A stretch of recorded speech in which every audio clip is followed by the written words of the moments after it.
လက်ရှိမှာစားလို့ရမယ်ဒူဘိုင်းတော်ဝေရွှေတမောင်ဒူဘိုင်းဟာအာရှအလဲပိုင်းနိုင်ငံတတိလေးတနိုင်ငံဖြစ်ပေမဲ့လည်းရင်းနေတော့ကျဝချမ်းသာလာခဲ့ရပါဒူဘိုင်းဟာအခုနှစ်ပိုင်းတွေမှာဆိုလို့ရှိရင်တော့ခီးတော့လုပ်ငန်းတွေကိုဒီဇိုင်းမနဲ့လှုပ်ဆောင်လာခဲ့ကြပါတယ်ဒါကြောင့်မို့လို့လေဒူဘိုင်းကကဘာရေးကအချမ်းသာတော့ခီးတော့ပြည်သူတွေကိုဆွဲဆောင်နိုင်ဖို့အတွက်အကောင့်တကအကောင့်ဆုံးနေရကျန်ငါးဘွေအစ်ရှိရဲ့စိန်ခက်ဟိုတယ်တွေပြန်ဆန်ရှားတဲ့အစားအသောက်တွေနဲ့ဆွဲဆောင်နေတဲ့နေရာတနေရာလေးဖြစ်လာခဲ့ပါတယ်အခုဆိုလို့ရှိရင်လေဒူဘိုင်းကကဘာအချမ်းသာတော့သူတွေလက်ဘက်ဆရာနေရာတစ်ခုဖြစ်လာခဲ့ပါတယ်ဒီလိုမျိုးကမ္ဘာအချမ်းသာလို့သူတွေစုဝေးနေတဲ့နေရာမျိုးမှာအကောင်းဆုံးအစားအစာတွေနဲ့ဈေးအကြီးဆုံးအစားအစာတွေရှိနေရကမထူးဆန်းဘူးလို့ပြောပါပါအခုပြောပြပေးသွားမှာကတော့ဒူဘိုင်းရဲ့ဈေးအကြီးဆုံးနဲ့နာမည်အကြီးဆုံးအစားအစာဖြစ်တဲ့တော်ဝေရွှေတမောက်အကြောင်းကိုပြောပြပေးသွားမှာဖြစ်ပါတယ်တော်ဝေရွှေတမောက်ကတော့ဒူဘိုင်းတစ်ထည့်ရဲ့အတဲဆက်တမောက်လည်းဖြစ်ပါတယ်မြန်မာနိုင်ငံမှာဆိုလို့ရှိရင်တော့ဓမ္မောက်တစ်ပွဲကိုနာမည်ကြီးဆိုင်တွေမှာတောင်းဝင်မယ်ဆိုရင်တော့မှ1000ဝန်းကျင်လောက်နဲ့စားလို့ရပါတယ်ဒါပေမဲ့ဒူဘိုင်းရဲ့တော်ဝေရွှေတမောက်ကတော့အဲ့လောက်ထိဈေးမပေါ်ပါဘူးဒူဘိုင်းရဲ့တော်ဝေရွှေတမောက်ဆိုရှင်လျားရဲ့နာမည်မှတ်ထားတာက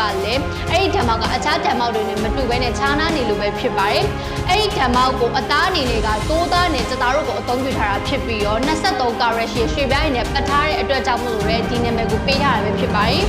ဓမ္မတပွဲဟာဒေါ်လာ300နီးပါးလောက်ရှိရကြောင်းမို့လို့လက်ရှိမြန်မာငွေဈေးနဲ့တွက်မယ်ဆိုလို့ရှိရင်10သိန်းကျော်15သိန်းနီးပါးလောက်ရှိပါတယ်။ဒါကမြန်မာနိုင်ငံကတာမန်လူတွေအတွက်တော့နှစ်တုတ်တာတစ်ခုလိုတော့ပြောလို့ရပါတယ်။